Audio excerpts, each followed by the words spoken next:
నీతి కలిగిన మాటలు ఇవి మనం చేస్తే దాని వలన వచ్చేటువంటి ఆశీర్వాదాలు మనము పొందుకోవడం కోసమే దేవుని పరిశుద్ధ గ్రంథములో రాయించారు.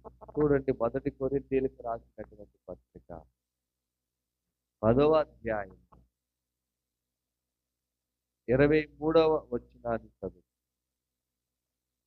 అన్ని విషయాలయందు నాకు స్వాతంత్ర్యము కలగదు కాదు, అన్నియు చేయదగినవి కావు, అన్నిటి యందు కలదు గాని అన్నియు క్షేమాభివృద్ధి కలగదు.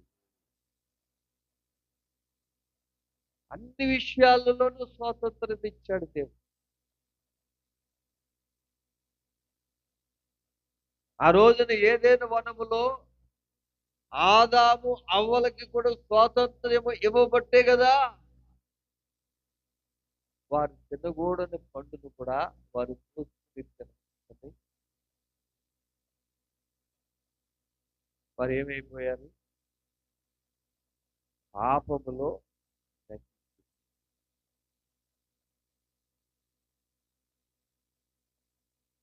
దేవుడు అది తినకూడదు అని ప్రత్యేకముగా చెప్పాడు. అందుకనే అన్ని విషయాలలోనూ మనకేముంది? స్వాతంత్రత ఉంది. కానీ ఏది పడితే అది చేసేస్తే అది మనకి క్షేమమును ఇవ్వదు.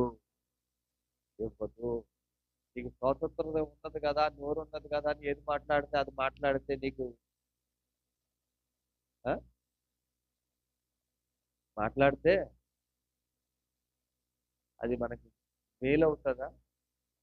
క్షేమాభివృద్ధిని కలగజేస్తుందా? కలగచ్చు. ఏది మాట్లాడితే అది మనకి మేలు, ఏది చేస్తే అది మన ఆశీర్వాదమో అదే పరిశుద్ధ గ్రంథంలో మనకి దేవుడు పొందుతాడు. అందుకని మనకి క్షేమాభివృద్ధిని కలగజేసే వాటిని మనం అలవర్చుకోవాలి.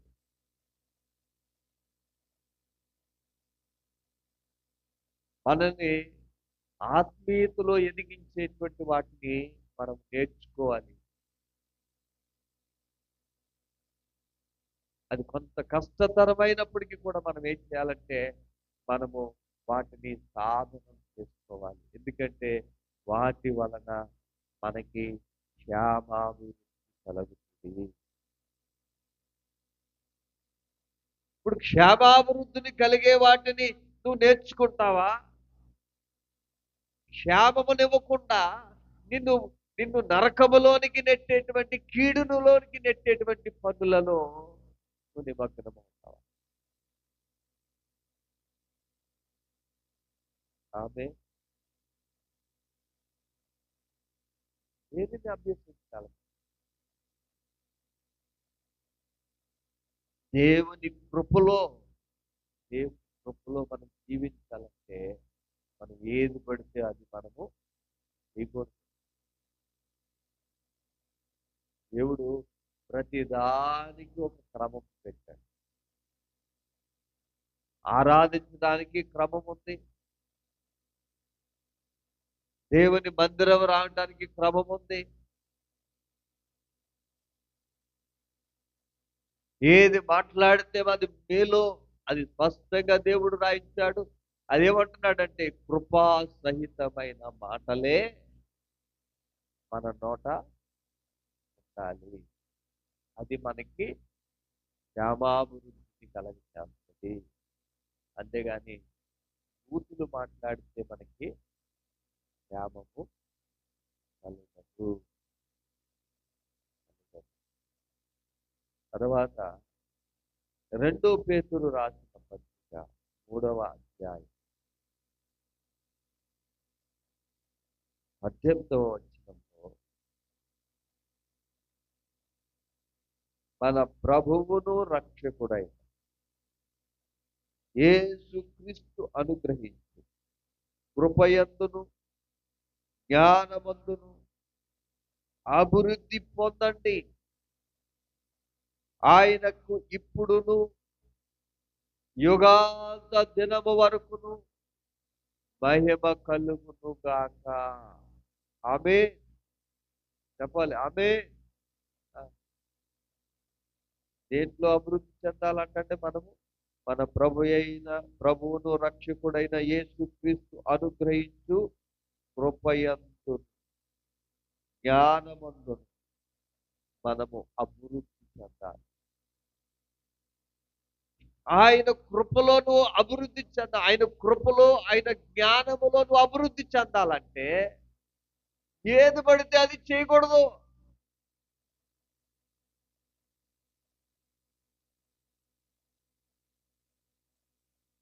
నువ్వు ఏది పడితే అది మాట్లాడకూడదు.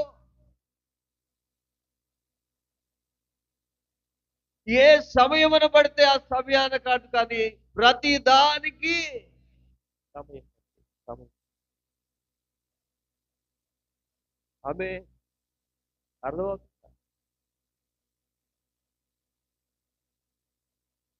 పేతురు గారు అంటున్నాడు కదా, ఈ పత్రికలో ఏమంటున్నాడంటే, మన ప్రభు అయిన యేసుక్రీస్తు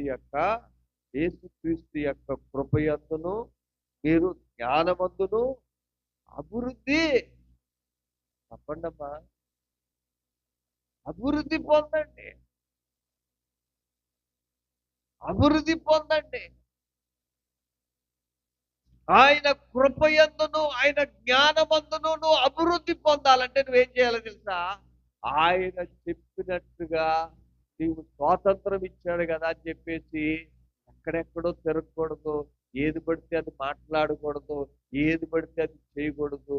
దేవుడు ఏది చేయొద్దన్నాడో దానికి విడిచిపెట్టి, ఏది మాట్లాడొద్దన్నాడో అది ఆ మాటలను నీ హృదయంలో లేకుండా, నీ జీవితంలోకి రాకుండా దాన్ని విడిచిపెట్టి, ఆయన మాట్లాడమన్నట్టు రీతిగా నీ మాట ఉంటే, ఆయన నడవమన్నట్టుగా నీ ప్రవర్తన ఉంటే, అది నీకేంటంటే నీకు ఏం చేస్తా తెలుసా? ఆయన కృపలో, ఆయన జ్ఞానములో నువ్వు వృద్ధిలోనికి వృద్ధి చెందిస్తుంది అనమాట.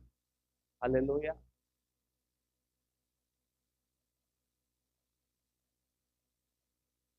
మనం అన్నిటిలోనూ వృద్ధి చెందాలనుకుంటుంది. చదువులో మంచి వృద్ధిలోనికి రావాలని మన బిడ్డలను చాలా ప్రయత్నాలు చేస్తాం.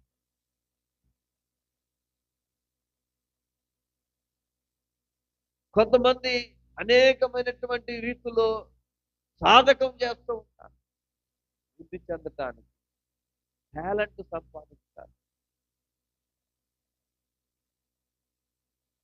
కానీ పౌలు అంటాడు, పేతురు అంటున్నాడు ఇక్కడ, పేతురు రాసిన పత్రికలో, మన ప్రభు అయిన యేసుక్రీస్తు యొక్క కృపలో జ్ఞానములో మీరు ఏం చేయండి తెలుసా? అభివృద్ధి చెందాలి. అభివృద్ధి చెందాలి. అభివృద్ధి అంటే అభివృద్ధి పొందుని, అభివృద్ధి పొందాలి. సంఘానికి నువ్వు వస్తున్నావంటే నీలో ఏముండాలంటే ఆయన కృపయందును ఆయన జ్ఞానమందును అభివృద్ధి చెందాలి. ఎన్నాళ్ళున్నా అలాగేనా? ఏమండి, ఎన్ని రోజులు ఉన్నా అభివృద్ధి లేకపోతే ఏం ప్రయోజనం? చాలా మంది సంఘానికి వస్తారు కానీ దేవుని జ్ఞానములో వృద్ధి చెందరు, అభివృద్ధి చెందరు. దేవుని కృపలో అభివృద్ధి చెందరు.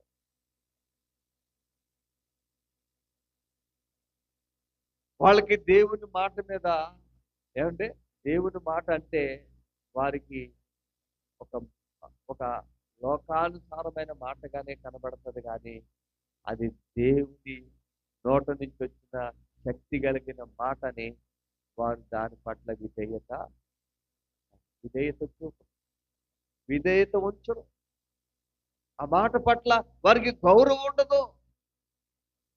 విన్న వెంటనే పెడచెవిని పెట్టేస్తారు. అందుకే యేసయ్య అంటున్నాడు, నేనే మార్గం, నేనే సత్యం. నా ద్వారా తప్ప ఎవరునూ తండ్రి యొద్దకు రాలేరు అని స్పష్టంగా. అంటే ఆయన చెప్పిన మాటే సత్యం. అంటే ఆయన నోట నుంచి వచ్చిన ప్రతి మాట ఏమై ఉన్నదంటే సత్యం, సత్యం, సత్యం. ఆమె అర్థమవుతుందా? మరి ఈ సత్యాన్ని మనం పెడచెవిన పెడితే మనం ఎలా జ్ఞానవంతులం అవుతాం? మరి ఎప్పుడు జ్ఞానములో వృద్ధి చెందుతాం? ఇంకా అజ్ఞానంగానే ఉంటావా? ఈ లోకం అజ్ఞానంలో ఉండి ఈ సృష్టించిన సృష్టికర్త ఎవరో తెలియక, చెప్తున్నా వినక, గ్రహించక, అనేకమైన కట్లలో ఉండి, అనేకమైనటువంటి భ్రమలలో ఉండి, అనేక ఆచారాలలో ఉండి కట్టబడి కొట్టుమిట్టులాడుతుంది. నెమ్మది లేదు, తృప్తి లేకపోయినా సరే కొట్టుమిట్టులాడుతుంది. కానీ నిజదేవుడైన యేసు ప్రభువుని అంగీకరించడానికి వారికి ఏమంట వస్తుందంటే ఈ లోక ఆచారాలు, ఈ లోకములు ఉన్నటువంటి భేదములు అడ్డు వస్తూనే ఉన్నాయి. వారికి తెలియదు, చెప్తున్నా వినలేనటువంటి పరిస్థితుల్లో వాళ్ళు ఉన్నారు. కానీ నీకు అవిధమైనటువంటి అభ్యంతరాలు లేకుండా దేవుడు చేశాడు. ఏ విధమైనటువంటి అడ్డంకులు లేకుండా దేవుడు నీకు స్వేచ్ఛనిచ్చాడు, స్వాతంత్రాన్ని ఇచ్చాడు. ఆయన కృపలో, ఆయన జ్ఞానములో వృద్ధి చెందటానికి అవకాశమునిచ్చాడు. పదే పదే దేవుడు నీకు తన మార్గమును గురించి చెప్తూనే ఉంటాడు, నువ్వు వింటూనే ఉంటావు. కానీ విన్నదాన్ని నువ్వేం చేస్తున్నావంటే ఏది చెయ్యకూడదు అని దేవుడు చెప్తున్నాడు, వాటినే పదే పదే చేస్తూ నువ్వు జ్ఞానంలో ఉన్నావా, లేకపోతే ఆయన కృపయందును ఆయన జ్ఞానమందును నువ్వు అభివృద్ధి చెందుతున్నావా అనే విషయాన్ని ఈరోజు దేవుడు మనతో మాట్లాడుతున్నాడు. ప్రియా సహోదరి, సహోదరుడా, ఒక్కసారి దీన్ని నీవు ఆలోచించు. ఈ మాటలు ఎవరికి వారే నీ జీవితానికి అన్వయించుకుని చూసుకుంటే అది నీకు మేలు. నువ్వు విని ఆచరిస్తే అది నీకు మేలుకరముగా, దీవెనకరముగా నీ జీవితాన్ని మారుస్తుంది.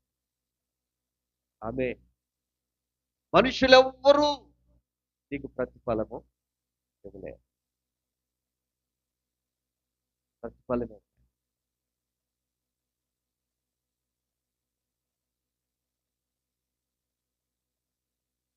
మా సంఘంలో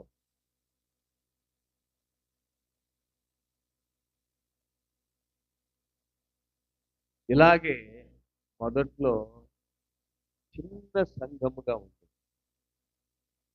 కాంగు కొట్టడానికి ఎవరు ఉండేవారు కాదు.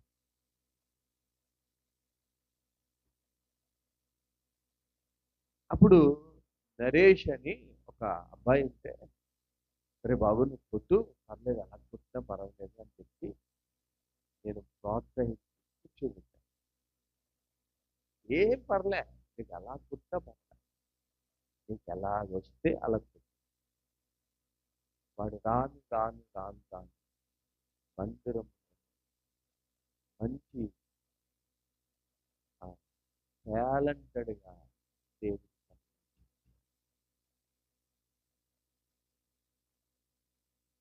హెచ్చించిన తర్వాత ఏమైందంటే వారు తప్పిపోయి వారి లోకం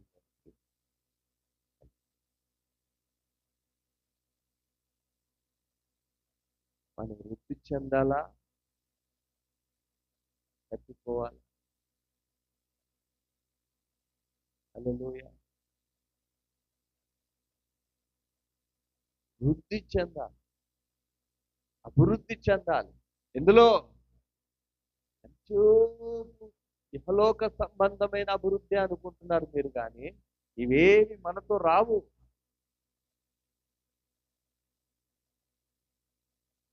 ఈ మనుషులు ఎవరు మనకు అక్కడికి రారు. అన్ని వేళలా మనతో ఉండేవాడు దేవుడు ఒక్కడే.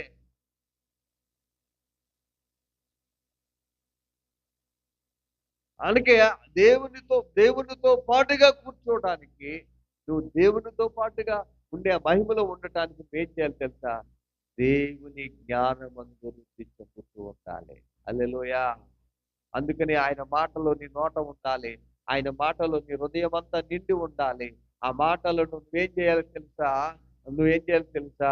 నీ లోపల ఉన్నవి ఖాళీ సమయాలలో నీవు బయటికి తీసుకుని ఏం చేయాలి తెలుసా? నెమరు వేస్తూ తృప్తి పొందుతూ ఉండాలి. ధ్యానిస్తూ ఉండాలి. ఆ ధ్యానంలో దేవుడు బయలుపరుస్తున్నటువంటి మర్మాలను, దేవుడు బయలుపరుస్తున్నటువంటి అర్థాలను, దేవుడు బయలుపరుస్తున్నటువంటి ఆ అందులో దాగి ఉన్న విస్తారమైనటువంటి ఆ యొక్క జ్ఞానాన్ని బట్టి నువ్వు దేవుని యందు ఆనందించే వానిగా ఉండాలి తప్ప, నేను ఎల్లప్పుడూ కూడా ఏదో సంపాదించుకుంటాము కాదు, చొప్పుపడ్డాము కాదు, వీటి కొరకే మనం మాట్లాడుకోవటం అనేది అది అభివృద్ధి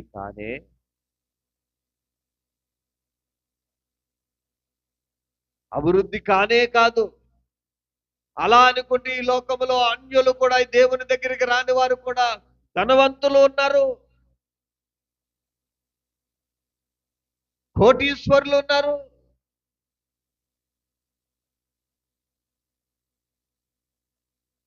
అది మేలా?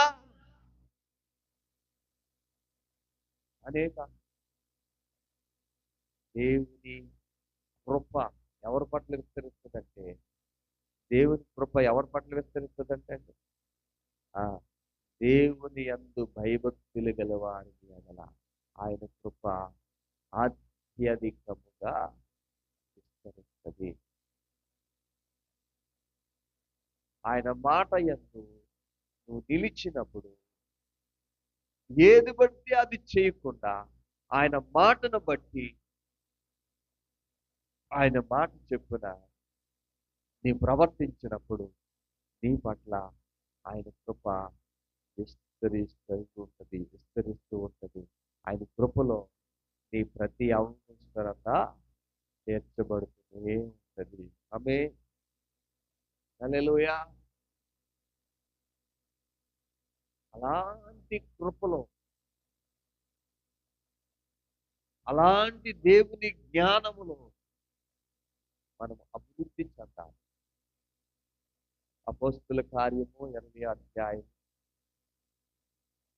22వ వచనాన్ని చదువుతాం. అపోస్తుల కార్యం. ఇదిగో నేను ఇప్పుడు ఆత్మయ బంధింపబడిన వాడిని యెరూషలేముకు వెళ్తున్నాను. అక్కడ నాకు ఏవేవి సంభవించునో నాకు తెలియదు. బంధకాలను, శ్రమలు నా కొరకు కాచుకొని ఉన్నవని పరిశుద్ధాత్మ ప్రతి పట్టణములో నాకు సాక్ష్యమిచ్చుతున్నాడని తెలియదు. నేను ఎక్కడికి వెళ్తున్నానండి? ఎక్కడికి వెళ్తున్నాడని చెప్పి నేను ఇప్పుడే ఆత్మయందు బంధింపబడిన వాడినై యెరూషలేమునకు వెళ్తున్నాను. అక్కడ నాకు ఏమేమి సంభవించునో తెలియదు కానీ బంధకములను, శ్రమలను నా కొరకు కాచుకుని ఉన్నవని పరిశుద్ధాత్మ ప్రతి పట్టణములోను నాకు సాక్ష్యమిస్తున్నాడు. ఇప్పుడు యెరూషలేమునకు వెళ్ళు ప్రయాణములో యేసు ప్రభు వారికి ఏమి అడ్డంకులుగా ఉన్నాయి? శ్రమలు. అయినను ఆత్మవశుడై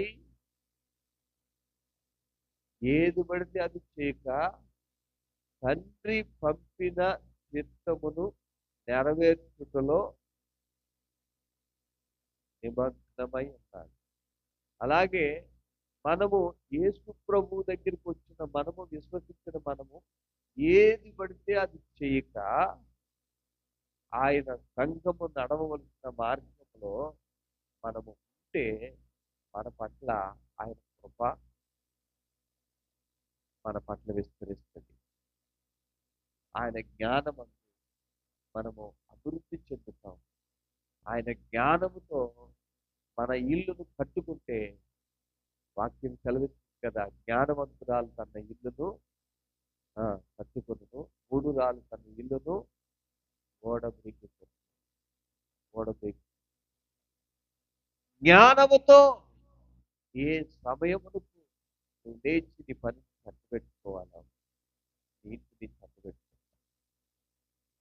ఏ సమయానికి నువ్వు ప్రార్థించాలో, ఏ సమయానికి నీ బిడ్డలను దేవుని దగ్గర మోకరింప చేయాలో, ఏ సమయానికి నీ ఇంటి పనిని చక్కబెట్టుకోవాలో, ఏ సమయానికి నీ పోషించబడటానికి నీవు నడుము కట్టుకుని పని చేయాలో, ఆ పనిని చేయటానికి పరిశుద్ధాత్మ దేవుడే నీకు సహాయము చేస్తాడు. హల్లెలూయా, హల్లెలూయా. కనుక ఏది పడితే అలాగ ప్రవర్తించే, ఎప్పుడు పడితే అప్పుడు రావటం కాదు. చాలా మంది మందిరంలోకి వచ్చి కూర్చుని ఎలా కూర్చుంటారంటే వారికి అనుకూలంగా. ఎవరికి అనుకూలంగా? వారికి అనుకూలంగా, దేవునికి అనుకూలముగా కాదు. దేవునికి మహిమకరముగా కాదు, వారికి అనుకూలంగా.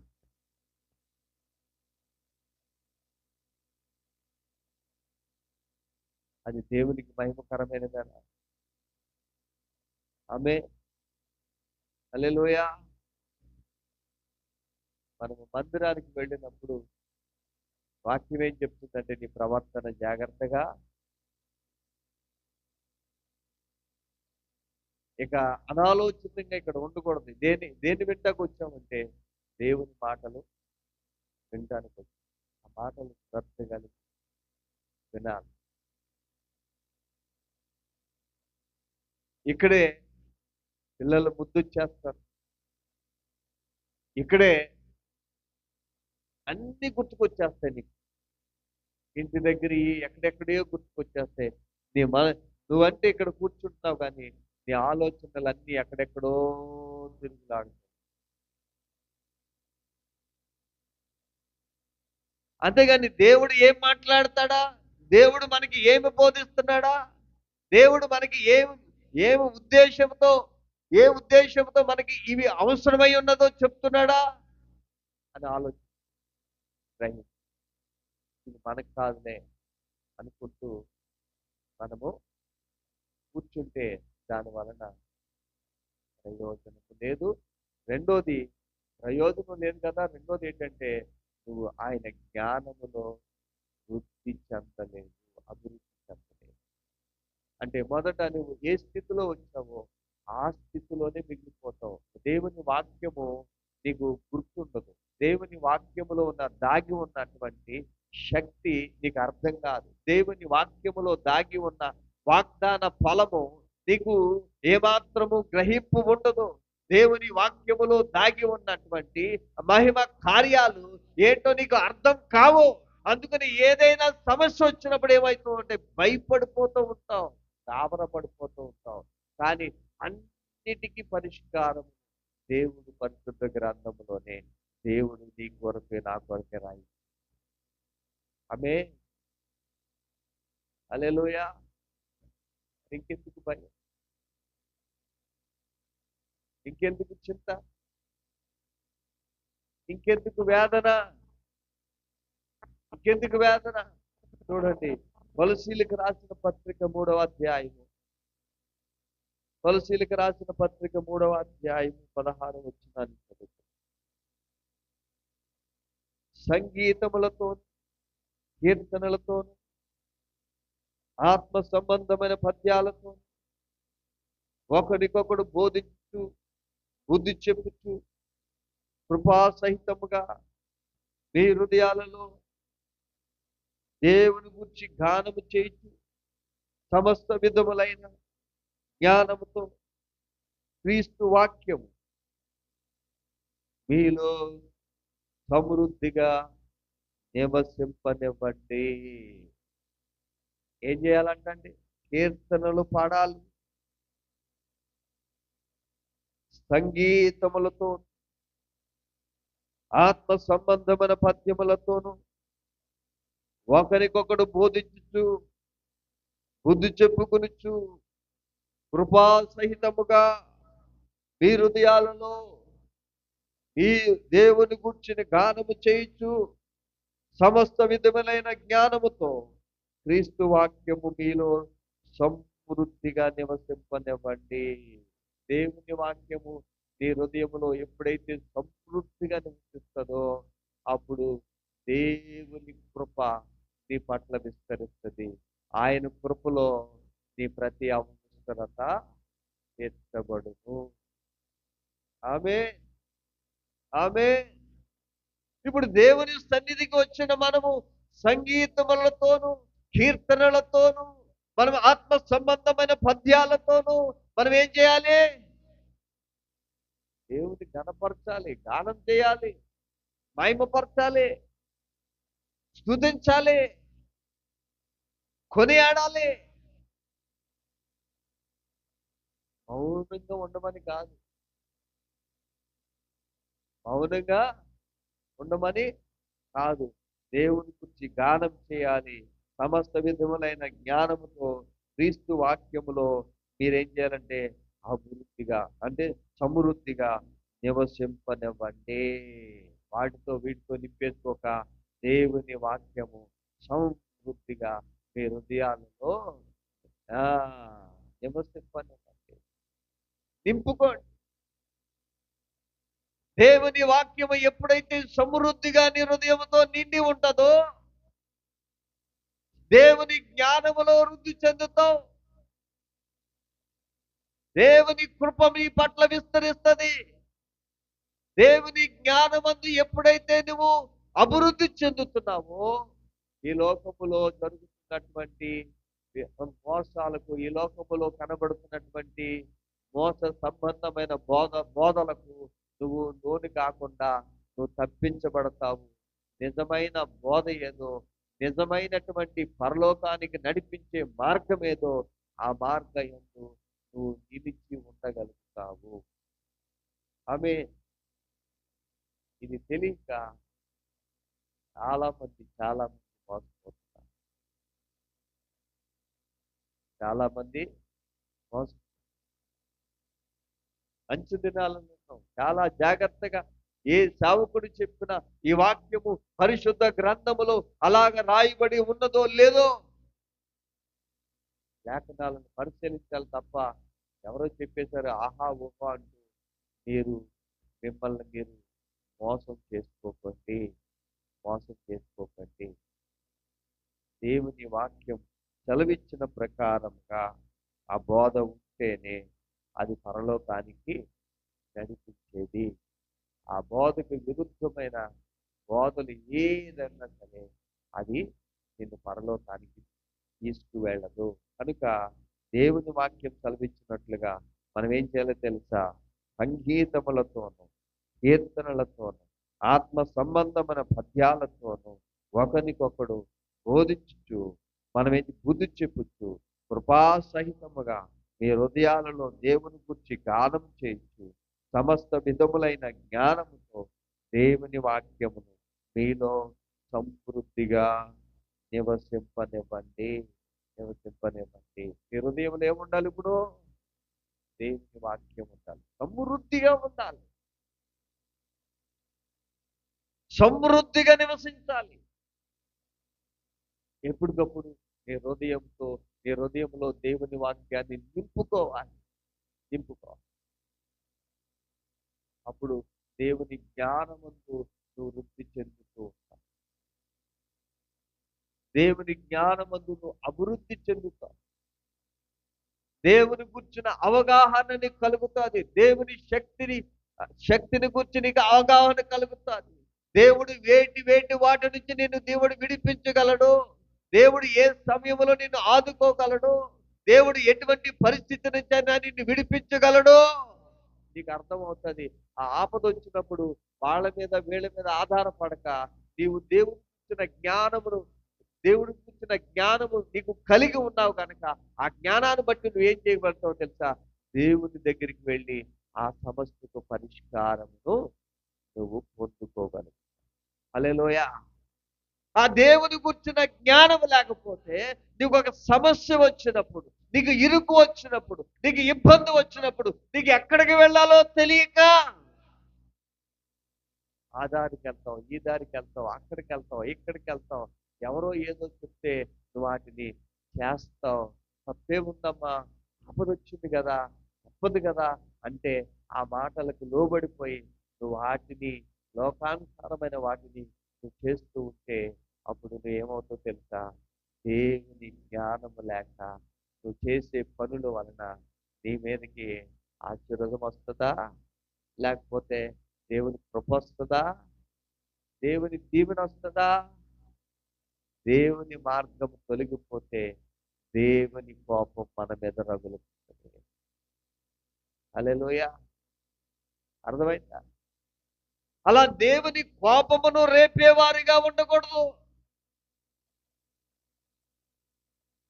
దేవుని కోపమును రేపేవారిగా ఉండకూడదు. దేవునికి ఎదురెళ్ళగలమా మనము? ఎదురెళ్ళగలమండి? దేవునితో పోరాడగలమండి? దేవునికి విరుద్ధంగా పోరాడగలం? మనము పోరాడలేము. కనుక దేవుని వాక్యాన్ని వింటూ కూడా దేవునిని నమ్మామని దేవుని దగ్గరికి వచ్చి కూడా దేవుని జ్ఞానములో వృద్ధి చెందక, దేవుని కృపలో మీరు అభివృద్ధి చెందక, అందుకే ఆపద వచ్చినప్పుడు, కష్టం వచ్చినప్పుడు, అవసరాలు వచ్చినప్పుడు ఏం చేయాలో తెలియని పరిస్థితిలో వారి మీద వీరి మీద ఆధారపడవలసి వస్తుంది. అదే దేవుని వాక్యముతో మీ హృదయాలు సమృద్ధిగా నివసించినాయి అనుకోండి. కాబట్టి ఆ వాక్యములోనే దేవుడు ఏం చేస్తాడు తెలుసా? జ్ఞానాన్ని ఇస్తాడు, గ్రహింపునిస్తాడు. ఈ సమస్య వచ్చింది కదా, ఇదిగో సమస్య వచ్చినప్పుడు ఏం చేశాడు?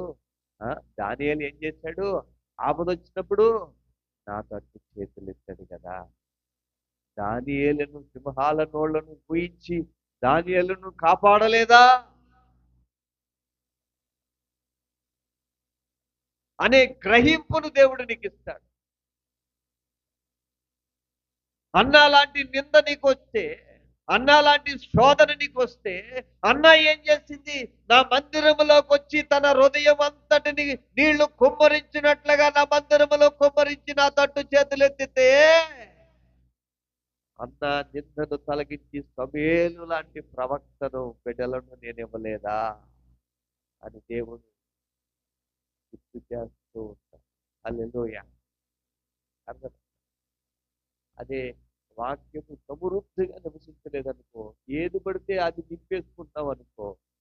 ఏమంటే చాలా మంది దేవుని మందిరానికి వచ్చేవాళ్ళు మనం ఏం చేస్తామంటే వాక్యము కంటే ఎక్కువ లోక అవసరాలతో నింపేసుకుంటారు. లోక పద్ధతులతో నిండిపోతాయి, కక్షలతో నిండిపోతాయి, శరీర కోరికలతో నిండిపోతాయి.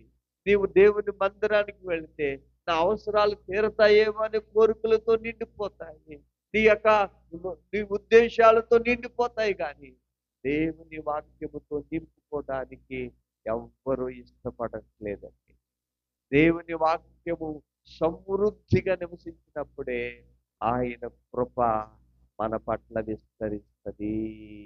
హల్లెలూయా, హల్లెలూయా, హల్లెలూయా, హల్లెలూయా. యేసేపు జీవితంలో దేవుని వాక్యము సమృద్ధిగా ఉంది కనుక సరసాలలో ఉన్నప్పుడు కూడా దేవుని కృప మన పట్ల ఉంది కనుక సరసాల అధికారికి కూడా యేసేపు మీద ఏం కలిగిందండి? ప్రేమ కలిగి, దయ కలిగి. దేవుడు అది ఇవ్వకపోతే మనల్ని ఎవ్వరూ ఎవరు ఎవరు మనల్ని ఆదరించరు. కనుక దయచేసి స్వాతంత్రం ఉన్నది కదా, దేవుడు స్వేచ్ఛనిచ్చాడు కదా, దేవుడు నోరిచ్చాడు కదా, దేవుడు కాళ్ళు ఇచ్చాడు కదా అని ఎక్కడ పడితే అక్కడ పరిగెత్తు, ఏది పడితే అది మాట్లాడు. కళ్ళు ఇచ్చాడు కదా అని చెప్పి ఏది పడితే అది చూడు. బలం ఇచ్చాడు కదా అని ఏది పడితే అది చేయకు. ఏది పడితే అది చేయకు. దేవునికి మహిమకరమైనది, దేవుడు ఏది చెయ్యమన్నాడో అది చెయ్యునట్టుగా నీ ప్రవర్తనను సరిచేసుకుంటే, దేవుని వాక్యముతో నీ హృదయాన్ని నింపుకుంటే, దేవుని జ్ఞానమందు నువ్వు వృద్ధి చెందితే నువ్వేమవుతావు తెలుసా? చెయ్యకూడనివి ఏంటో నీకు తెలుస్తాయి, చెయ్యవలసినవేంటో దేవుడు నీకు నేర్పుతాడు. ఆ నేర్పినప్పుడు దేవుడు చెయ్యమన్నది చేయుట వలన యోసేపులాగా దీవించబడదు. ఆమె హల్లెలూయా. అన్నలాగా దీవించబడతాం.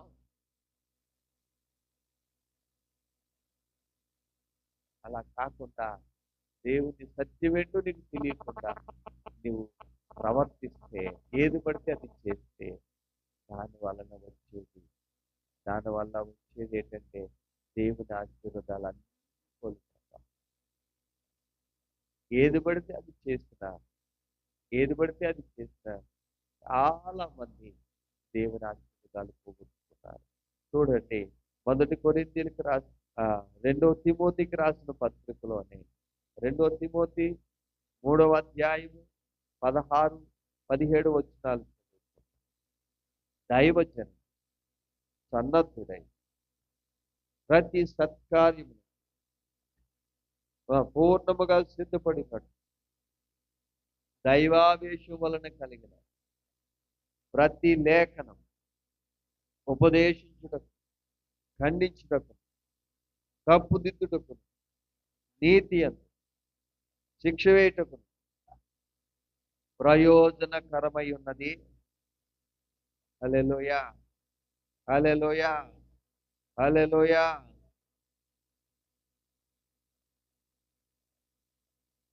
2 పేతురు 2 తిమోతి 3వ అధ్యాయం 16, 17 వచనాలు. అమ్మా చెప్పండి. అదే చదివారు కదా. మనం ఏం చేయండి? దైవజనుడు సన్నద్ధుడై ప్రతి సత్కార్యములకు సంపూర్ణముగా సిద్ధపడి ఉంటున్నట్లు దైవావేశం వలన కలిగిన ప్రతి లేఖనము ఉపదేశించుటకును, ఖండించుటకును, తప్పుదిద్దుటకును, నీతి అందు శిక్ష వేయుటకును ప్రయోజనకరమై ఉన్నది. ప్రయోజనమా నిష్ప్రయోజనమా? ఇప్పుడు తప్పుదిద్దటం అనేది ప్రయోజనమా? సుందరా గారు, మన బిడ్డలకి తప్పు ఒప్పులు నేర్పడం మేలా కీడా? మేలే కదా. అరే బాబు, నువ్వు ఆలస్యంగా లేస్తున్నావు, ఈ స్కూల్కి టైం అయిపోతుందని చెప్పడం మేలే కదా. అలాగే దేవుని వాక్యమును దైవజనుడు సన్నద్ధుడై దేవుని ఆత్మచేత నింపబడి దేవుడు మనలను గద్దిస్తూ ఉంటే అది మనకి ప్రయోజనకరమై ఉన్నదని దేవుని వాక్యం కలుగుతుంది. హల్లెలూయా. 1 కొరింథీయులకు రాసిన పత్రిక 8వ అధ్యాయము 1వ వచనాన్ని చదువుతాం. 1 కొరింథీయులు అమ్మా ఆ వాటి విషయం మనమందరం జ్ఞానము గలవారమని ఎరుగుదుము. జ్ఞానము ఉప్పొంగజేయును గాని ప్రేమ క్షేమాభివృద్ధి కలగదు. ఆమె జ్ఞానం ఏం చేస్తుందండి? జ్ఞానం ఏంటంటే నేను కాబట్టి అని ఉప్పొంగుతూ ఉండొచ్చు. కానీ ప్రేమ క్షేమాభివృద్ధి కలగదు. అందుకని మనం ఏం చేయాలంటే ప్రేమ కలిగిన వారమై దేవుడిచ్చిన జ్ఞానంతో మనం ఉప్పొంగిపోకుండా మనం ఏం చేయాలి తెలుసా? క్షేమాభివృద్ధి కలుగుటట్టు ఒకరినొకరు ప్రేమ కలిగి మనం జీవించాలి. ప్రేమ కలిగి మనము నడుచుకోవాలి. హెబ్రీయులకు రాసిన పత్రిక 10వ అధ్యాయము 24వ వచనాన్ని చదువుకుంటాం. హెబ్రీయులకు రాసిన పత్రిక 10వ అధ్యాయము 24వ వచనాన్ని చదువు. కొందరు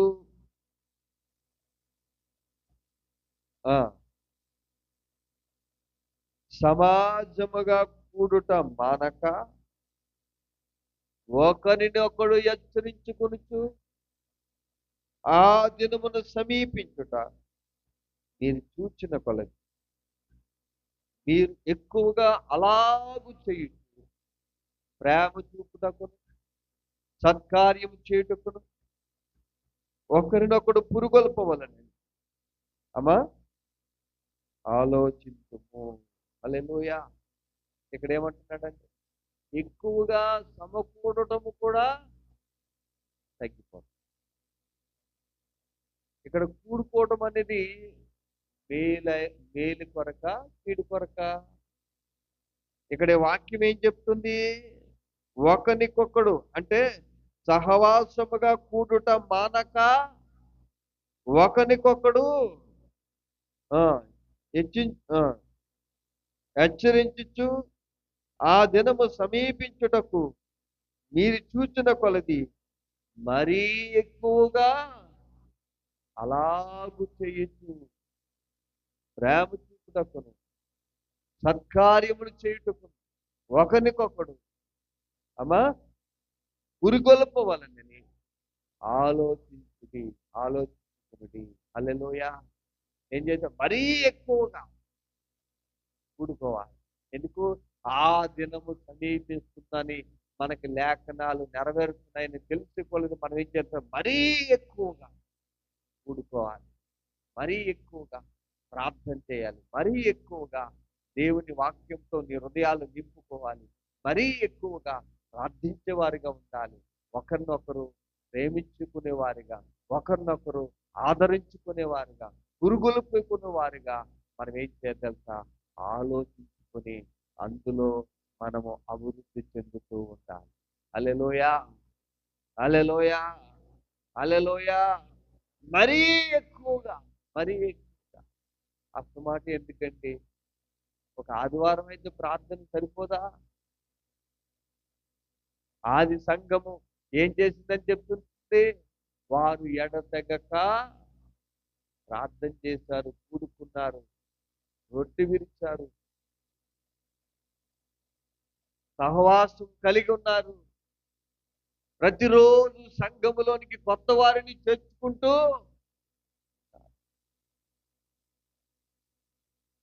హల్లెలూయా, హల్లెలూయా. మనం ఏం చేయాలో తెలుసా? ఎక్కువగా మనం విరివిగా సహవాసమందు కూడుకోవాలి. సహవాసమందు ఒకరినొకరు ప్రేమగా నడుచుకోవాలి, ఒకరి పట్ల ఒకరు ఆదరించుకోవాలి, పురుగొల్పుకోవాలి. అంతేగాని సహవాసమందు మనము ఎక్కడ కూడా దూరస్తులు కాకూడదు. హల్లెలూయా, హల్లెలూయా. ఎందుకంటే దేవుడు నమ్మదగిన దేవుని రాకడ సమీపించగలది. మనం ఏం చేయాలో తెలుసా? విరివిగా నువ్వేం చేయాలి తెలుసా? మరీ ఎక్కువగా కూడుకోవాలి, మరీ ఎక్కువగా ప్రార్థన చేయాలి, మరీ ఎక్కువగా దేవుని వాక్యమందు నిలవాలి, మరీ ఎక్కువగా దేవుని స్తుతించాలి, కనపరచాలి, కొనియాడాలి. ఆ విధంగా మనం పురుగొల్పుకున్న వారిగా దేవుని కృపయందు జీవించు వారిగా మనం ఉన్నప్పుడు ఖచ్చితంగా దేవుడు మనకి ఏం చేస్తాడు తెలుసా? ఆయన వచ్చే సమయానికి దేవుడు మనలను తీసుకుని వెళతాడు. హల్లెలూయా, హల్లెలూయా. తీసుకుని వెళతాడు. చూడండి, ఎఫెసీయులకు రాసినటువంటి పత్రిక 4వ అధ్యాయం 12వ వచనాన్ని చదువుకుందాం. ఎఫెసీ 4:12. మనమందరం విశ్వాస విషయంలో దేవుని కుమారుని గురించి జ్ఞాన విషయంలో ఏకత్వము పొంది సంపూర్ణ పురుషులకు వరకు అనగా క్రీస్తునకు కలిగిన సంపూర్ణతకు సమానమైన సంపూర్ణత గలవారు మగు వరకు ఆయన ఎలాగూ నియమించెను. హల్లెలూయా. ఎందుకు ఈ కూడుకోవటం? ఎందుకు దేవుని వాక్యము చేత జ్ఞానము చేత మన హృదయాలు నింపుకోవటం అంటే, క్రీస్తు ఎలాగైతే సంపూర్ణుడిగా ఉన్నాడో, దేవుడు యేసయ్య ఎలాగైతే అన్ని విషయాలలో సంపూర్ణుడిగా ఉన్నాడో అలాగా సంపూర్ణులుగా మనము మారటం కోసమే దేవుడు ఈ క్రమమును పెట్టాడు. అంతేగాని ఊరికనే మనల్ని ఇబ్బంది పెట్టడానికి ఈ క్రమాన్ని దేవుడు పెట్టలేదు. ఆమె అర్థమవుతుందా? అందుకని మనము సంపూర్ణులుగా జ్ఞాన విషయములోను ఏకత్వము పొంది సంపూర్ణ పురుషులకు వరకు అనగా క్రీస్తును కలిగిన సంపూర్ణతకు సమానమైన సంపూర్ణత గలవారమగు వరకు ఆయన ఇలాగు నియమించింది. ఆయన సంపూర్ణతకు సమాన సంపూర్ణత సంపాదించుకోవటానికే దేవుడు ఏమంటున్నాడంటే, మీరు ఎడతెగక కూడుకోవాలి, ఎడతెగక ప్రార్థన చేయాలి, ఎడతెగక దేవుని మాట వినాలి, ఎడతెగక మీరు దేవుడు చెయ్యమన్నవి చేయాలి. దేవుడు దిగిచ్చిన తలాంతు దేవుని కొరకు, దేవుని మహిమ కొరకు పాడాలి, దేవుని మహిమ కొరకు కీర్తించాలి, దేవుని మహిమ కొరకు నువ్వేం చేయాలి తెలుసా? నువ్వు క్రీస్తు సంపూర్ణతలో నువ్వు సంపూర్ణుడిగా అవు వరకు నువ్వేం చేయాలి తెలుసా? అధికముగా రోజు రోజుకు అధికముగా ఆ సంపూర్ణతను సంపాదించుకోవటానికి మనము ప్రయాసపడాలి. హల్లెలూయా, హల్లెలూయా, హల్లెలూయా. అందుకని ఎడతెగక కూడుకోమని, ఎడతెగక దేవుని మందిరానికి రమ్మని. దేవుడు చెయ్యొద్దన్నది, దేవుడు నీకు స్వాతంత్రం ఇచ్చాడు కదా అని ఆదివారం దేవుని మందిరానికి మానేసి ఎక్కడెక్కడో తిరగొద్దని చెప్పేది అందుకే.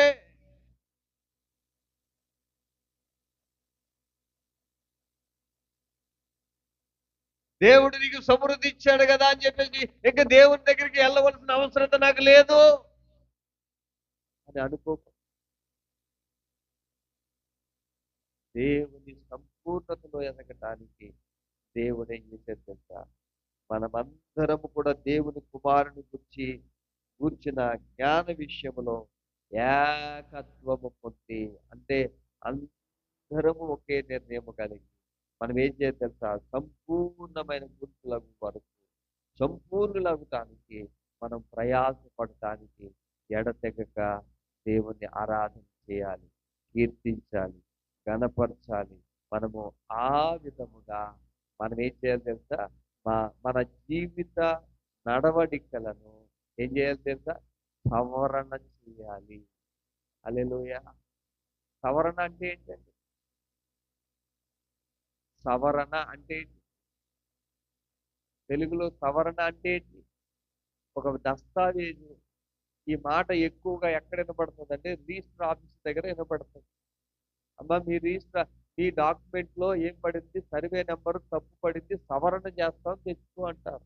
అంటే సరి చేసుకో. అంటే మన భక్తి జీవితంలో ఎక్కడ ఎక్కడ మనం సవరణ చేసుకోవాలో, ఏ సరి చేసుకోవాలో వాటిని సరి చేసుకోవాలి. ఆ సరి చేసుకుంటే దేవుని కృప మన పట్ల విస్తరిస్తుంది. దేవుని కృప మన పట్ల ఆ విస్తరిస్తుంది. దేవుని జ్ఞానంలో మనము అభివృద్ధి చెందుతూ ఉంటాము. అభివృద్ధి చెందుతూ ఉంటాము. దేవుని కూర్చున్న అవగాహన పెరుగుతుంది. దేవుని శక్తిని కూర్చున్న అనుభవం పెరుగుతుంది. దేవుని మహత్కార్యాలను కూర్చున్న అనుభవం పెరుగుతుంది. దేవుని మహిమను చూసే అనుభవం పెరుగుతుంది.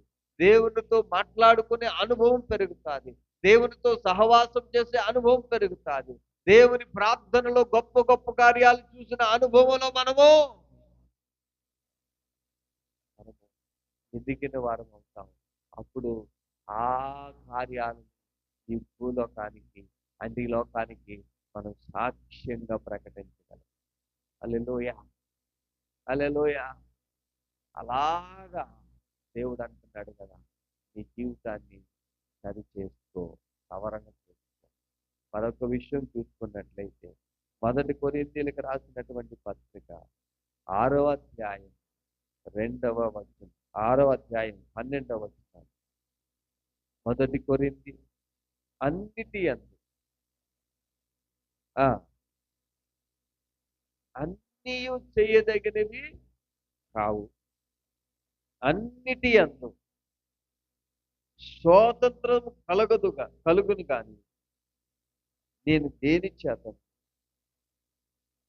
లోబడిపరుచుకున్నట్లు భోజన పదార్థములు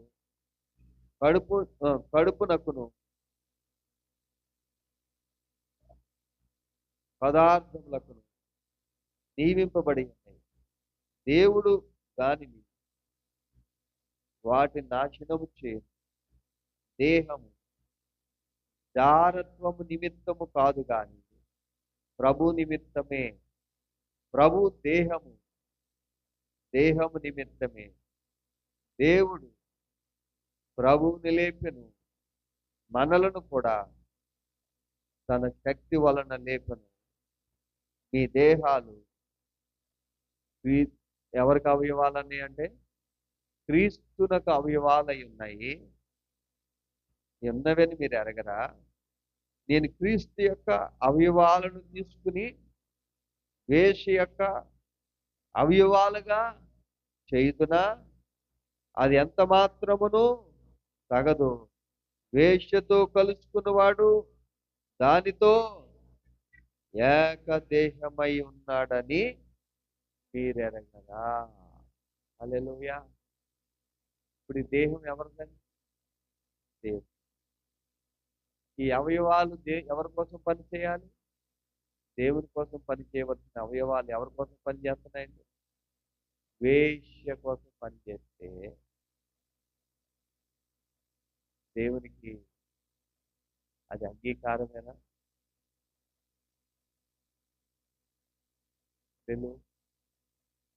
ఎప్పుడైతే వేశ్యతో నువ్వు కలిసావో నీ దేహం ఎవరితో ఏకమైపోయింది? వేశ్యతో ఏకమైపోయింది. కనుక ఈ కడుపు అన్నం తింటాకే కదండి, కడుపు నింటానికే కదా. అంటే అన్నం తింటాకే తప్ప ఇంకేది ఏమి నింపుకోవద్దా? హల్లెలూయా. ఈ నోరు దేని గురించి మాట్లాడాలండి? కృపా సహితమైన మాటలే. అంతేగాని బూతులు ఇవన్నీ మాట్లాడొచ్చా? హల్లెలూయా, హల్లెలూయా. అందుకే చూడండి, ఈ 6వ అధ్యాయంలో మనం చదివినట్లయితే మొదటి నుంచి రెండవ వచనం నుంచి చదివినట్లయితే, పరిశుద్ధులు లోకమునకు తీర్పు తీర్చుదురని మీరు ఎరగరా? మీ వలన లోకమునకు తీర్పు జరగవలసి ఉండగా మిక్కిలి అల్పమైన సంగతులను గూర్చి తీర్పు తీర్చుటకు మీరు యోగ్యత లేదా? మనము దేవదూతలకు తీర్పు తీర్చుదామని ఎరగదా? ఈ జీవ సంబంధమైన సంగతులను గురించి మరి ముఖ్యముగా తీర్పు తీర్చవచ్చును కదా. కాబట్టి ఈ జీవన సంబంధమైన వాద్యములు మీకు కలిగిన ఎడల వాటిని తీర్చుటకు సంఘములో తృణీకరింపబడిన వారిని కూర్చుండబెట్టుదురా. తర్వాత మీకు సిగ్గు రావాలనని చెప్పుచున్నాను. ఏమి తన సహోదరుల మధ్యన వాద్యములు తెచ్చగల బుద్ధిమంతుడు మీలో ఒక్కడైనా లేడా? ఏదైనా వాద్యం వస్తే ఎక్కడికి వెళ్తారండి? దేవుని వాక్యము ఎరగని వ్యక్తి దగ్గర. దేవుడేమో మనలను దేనికోసం నియమించాడండి? లోకానికి తీర్పు తీర్చేవారిగా, దేవదూతలకు తీర్పు తీర్చుతురు కదా అని దేవుడు అంటున్నాడు. మనమేమో చిన్న చిన్న వాదనలు వచ్చినా, భేదాలు వచ్చినా మనం ఎక్కడికి వెళ్తున్నామండి? బుద్ధిహీనుల దగ్గరికి వెళ్ళి మనం ఆ వాదన తీసుకుంటున్నారు. అంటే దేవుడు అంటున్నాడు, ఇది మీరు మీకు సిగ్గు కలగటానికే ఈ మాటలు చెప్పుతున్నారు. ఎందుకంటే మీకు జ్ఞానం లేకపోతే కదా వాళ్ళ దగ్గరికి వెళ్తాం. అంతే కదా, ఏమండి? అంతేనా?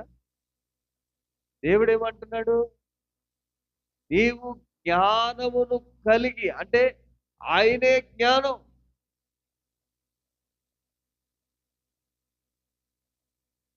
మనం ఏం చేయాలంటే ఇలాంటి బానిసత్వం నుంచి బయటికి రావాలి. నీ శరీరం, నీ దేహం దేనికి బానిస అయిపోయింది? తాగుడుకా. కానీ శరీరం ఎవరి కొరకది? దేవుని కొరకు. ఎవరి కొరకది? అవయవాలు ఎవరి కోసం పనిచేయాలి? దేవుని కొరకు పనిచేయాలి. దేవుని మహిమపరచడానికి పనిచేయాలి. దేవుని చిత్తాన్ని నెరవేర్చడానికి పనిచేయాలి. అలా చేయకుండా మనము వీటిని, నీవు దేనిలో బానిసలుగా ఉన్నాయో ఆ బానిసత్వం నుంచి బయటకు వస్తే తప్ప దేవుని కృపయందు నీవు జీవించలేవు. హల్లెలూయా. అందుకనే చాలా మంది ఊరికే వీటి నుంచి బయటికి రాకుండా, ఏమండి, వీటి నుంచి బయటికి రాకుండా దేవుణ్ణి అడుగుతారు, దేవా కృప చూపించయ్యా, కృప చూపించయ్యా, కృప చూపించయ్యా, కృప చూపించయ్యా. అంటే ఆయన కృప ఎప్పుడు వస్తుంది?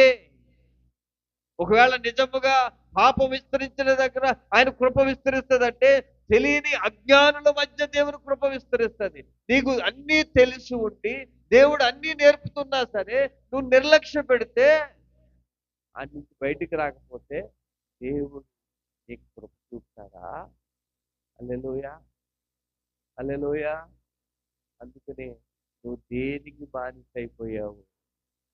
ఆ బానిసత్వం నుంచి నీవు బయటికి వస్తే తప్ప దేవుని కృప నీ పట్ల విస్తరించదు. దేవుని కృపయందు జీవించలేవు. దేవుని కృపకు వేరుగా ఉండి మనం ఏమీ చేయలేము. దేవునికి వేరుగా ఉండి మనం ఏమీ చేయలేము. అందుకనే ఈ దేహములో ఉన్న అవయవాలు దేనికంటే దేవుని కొరకు పని చేయాలి. చూడండి 8వ వచనంలో చూస్తే, అయితే మీరే అన్యాయం చేయుచున్నారు, అపహాసించుచున్నారు, మీ సహోదరులకే ఇలాగు చేయుచున్నారు. అన్యాయస్తులు దేవుని రాజ్యమునకు వారసులు కానేరని మీకు తెలీదా? మోసపోకండి. జారులైనను, విగ్రహారాధకులైనను, వ్యభిచారులైనను, ఆడంగి తనము గలవారైనను, పురుష సంయోగులైనను, దొంగలైనను, లోబులైనను, తాగుబోతులైనను, దోషకులైనను దోచుకుని వారైనను దేవుని రాజ్యమునకు వారసులు కానేరరు. మీలో కొందరు అట్టివారై ఉంటుని కానీ ప్రభు అయిన యేసుక్రీస్తు నామమున మన దేవుని ఆత్మయందు మీరు కడుగబడి పరిశుద్ధపరచబడిన వారై నీతిమంతులుగా తీర్చబడితిరి. హల్లెలూయా. ఇవి మనలో ఉంటే దేవుని రాజ్యానికి మనము వారసులం కానేరం. ఏది? దొంగతనం, త్రాగు, వ్యభిచారం, పురుష సంయోగం. ఎవరండి? పురుష సంయోగం, వ్యభిచారులైన, దొంగలైన, లోబులైన, తాగుబోతులైన, మోసం చేసేవారు, విగ్రహారాధకులు, దోషకులు, వీళ్ళెవ్వరు దోచుకునేవారు కూడా దేవుని రాజ్యానికి వారసులు కారు. వారసులు కారు. మీలో కొంతమంది అటువంటి వారై ఉన్నారు. కానీ ప్రభు అయిన యేసు క్రీస్తు నామమును బట్టి దేవుని ఆత్మయందు మీరు కడగబడ్డారు, పరిశుద్ధపరచబడతారు, నీతిమంతులుగా తీర్చబడ్డారు. హల్లెలూయా. హల్లెలూయా. కడగబడిన వారై ఉండి మరలా మీరేం చేయకూడదు? మీరు లోకానికి తీర్పు తీర్చేవారిగా ఉండాలి. కానీ ఏమండి, ఒక అన్యుల దగ్గరికి వెళ్ళి తీర్పు తీర్చే పనులు మీ దగ్గర ఉన్నాయంటే మీరు ఇంకా మనం ఆ బానిసత్వం మీరు ఏం చేయాలి? బయటికి రావాలి. మీ శరీర బలహీనత నుంచి బయటికి రావాలి. ఆ వ్యభిచార తలంపుల నుంచి బయటికి రావాలి. ఆ దొంగతనం నుంచి, ఆ దోపిడీ నుంచి బయటికి రావాలి. ఎదుటి వారిని మోసం చేసేటువంటి మోసగాళ్ళు కూడా దేవుని రాజ్యానికి వారసులు కారు. ఇటువంటి వాటి నుంచి బయటకు వస్తే తప్ప, ఇటువంటి బానిసత్వం నుంచి, ఇటువంటి బానిస సంఖ్యల నుంచి నీవు విడిపించబడితే తప్ప నీకు పరలోక రాజ్యము లేదు. పరలోక రాజ్యము లేదు. అందుకనే మీరేం చేయండి అంటే 17వ వచనంలో మోషే ఏమంటున్నాడంటే, అటువలే ప్రభుతో కలుసుకున్నవాడు ఆయనతో ఏకత్వమై ఉన్నాడు. జారత్వమునకు దూరముగా పారిపోడి మనుషులు చేయు ప్రతి పాపమును దేహమునకు వెలుపల ఉన్నది కానీ జారత్వము చేయవాడు తన సొంత శరీరమునికే హానికరముగా పాపం చేస్తున్నారు. ఈ పాపము దేవుని వలన మీకు మీకు అనుగ్రహింపబడి మీలో ఉన్న పరిశుద్ధాత్మకు ఆలయమై ఉన్నదని మీరు ఎరగరా? మీరు మీ సొత్తు కాదు, కొనబడిన వారు కనుక మీ దేహముతో దేవుణ్ణి మహిమపరచండి. హల్లెలూయా. హల్లెలూయా. ఈ దేహము దేవుని వలన మీకు అనుగ్రహింపబడింది కనుక మీరు దీన్ని పాపముతో దాన్ని ఏం చేసేయండి? పాడు చేయకండి.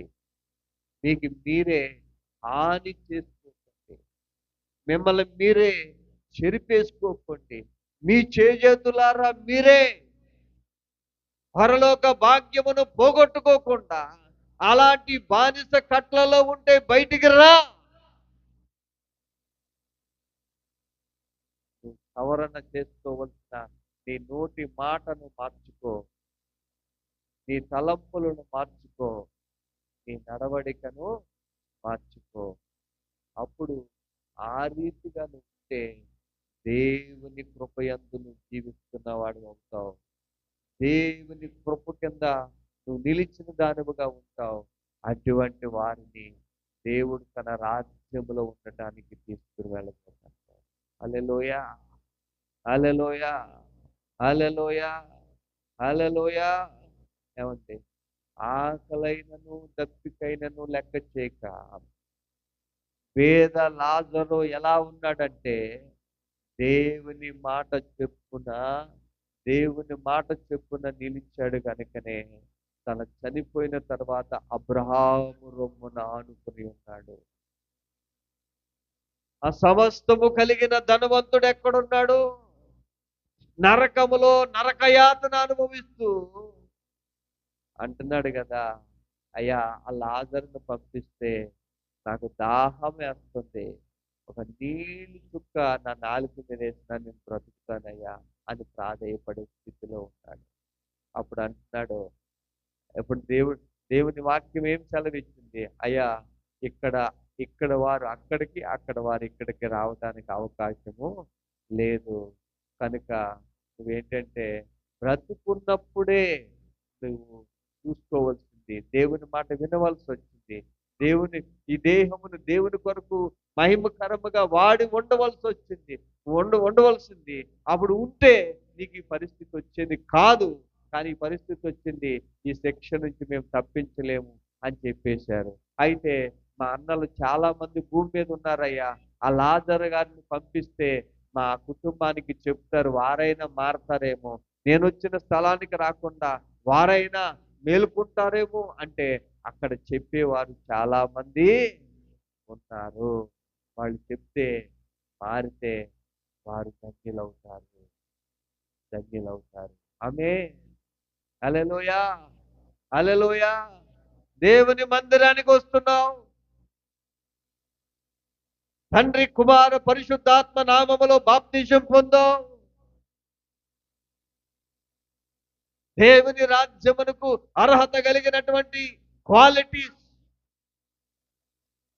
సంపాదించుకోవటానికి, ఆ జ్ఞానాన్ని సంపాదించుకోవటానికి, ఆ జ్ఞానములో వృద్ధి చెందటానికి నువ్వు ప్రయాసపడాలి కదా. దేవుని మందిరానికి వచ్చి నువ్వేం చేయాలి తెలుసా? నీ జీవితంలో అంటినటువంటివన్నీ సవరణ చేసుకోవాల్సినవి ఎప్పటికప్పుడు సవరణ దిద్దుకోవాలి కదా. అయ్యో అవును కదా, నేను అబద్ధాలు ఆడుతున్నాను, అయితే ఆడకూడదు, నేను దేవుని రాజ్యానికి వెళ్ళనేమో, అది నువ్వేం చేయాలి?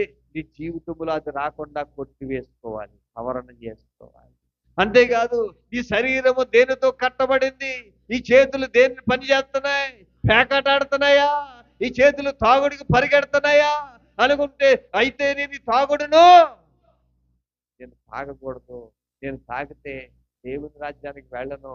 అయ్యో ఆ బంధకాల నుంచి, ఆ బానిసత్వం నుంచి నువ్వేం చేయాలి తెలుసా? నువ్వు బయటికి వచ్చేయాలి. నువ్వు సరి చేసుకోవాల్సింది సరి చేసుకోవాలి. నువ్వు విడుదల పొందవలసింది విడుదల పొందాలి, విడిపించబడాలి. ఇలాగ నువ్వు సవరణ చేసుకుంటూ ఎందుకంటే ఎక్కువగా విరివిగా ఎందుకు కూడుకోవాలంటే, ఎక్కువగా ఎందుకు ప్రార్థన చేయాలంటే, ఎందుకు ఎక్కువగా దేవుని ఎదుట మోకరిల్లాలంటే, దేవునితో పాటుగా మనం సరి సమానులుగా పరిపూర్ణతలో ఎదుగుదల కొరకు, పరిపూర్ణతలో ఎదుగుదల కొరకు, పరిశుద్ధతలో సమానులగుటకు. అందుకే అంటున్నాడు ప్రభు, ఏమంటున్నాడంటే, నేను పరిశుద్ధుడనై ఉన్నాను, మీరును పరిశుద్ధులై ఉండండి. ఆమేన్. హల్లెలూయా. ఇవి దేవుని వాక్యము చెప్పిన, దేవుని నోట నుంచి వచ్చిన మాట ప్రకారము కాకుండా ఎవరైనా ఊరికే నీకు పరలోక రాజ్యం వెళ్ళిపోతారంటే అది తప్పుడు బోధ. అలాంటి బోధలు నమ్మకండి. ఊరికే ఆశీర్వాదం రాలేదు. అబ్రహాం ఊరికే ఆశీర్వాదం వచ్చిందా? దేవుని మాట ప్రకారముగా తన జీవితంలో సరి చేసుకోవలసినవన్నీ అబ్రహాం సరి చేసుకున్నాడా లేదా? తను విడిచిపెట్టవలసినవి విడిచిపెట్టాడు. బానిస ఏదైతే బంధువుల్ని, తన ఇంటి వారు అందరినీ విడిచిపెట్టేశాడు, లోకాన్ని విడిచిపెట్టేశాడు, బానిసత్వం నుంచి బయటకు వచ్చేసాడు. ఇంకా నువ్వు రక్షించబడ్డానంటున్నావు, బానిసగానే ఉంటున్నావు. ఆదివారం వచ్చేసరికి నీ పనికి బానిస అయిపోతున్నావు. నీ ఇంటిని చక్కబెట్టుకోవడానికి బానిస అయిపోతున్నా కానీ దేవుని దగ్గర సమయాన్ని ఇచ్చడానికి నీవు దానికి సమయం సందర్భం ఉండదు. ఎప్పుడు పడితే అప్పుడు వస్తావు, ఎప్పుడు పడితే అప్పుడు వెళ్తావు.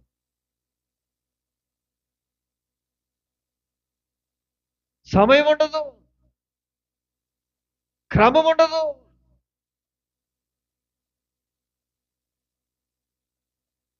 దేవుడు తన స్వరక్తం ఇచ్చి మనలను కొన్నాడు.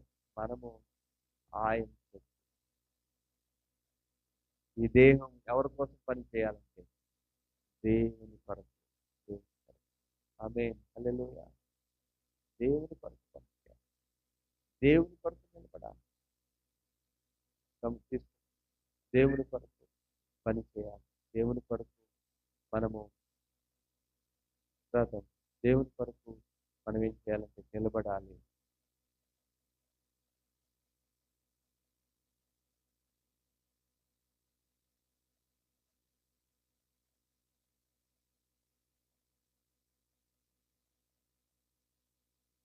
హల్లెలూయా.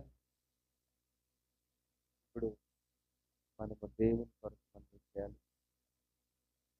దిద్దుకోవాల్సి దేవుని మందిరానికి వచ్చి, ఎందుకంటే కన్న పేపర్ పట్టుకుని వచ్చాం అనుకోండి, మనం ఏదైనా రాంగ్ నోట్ మన జీవితంలో ఉందనుకోండి, మనం ఏం చేయాలి?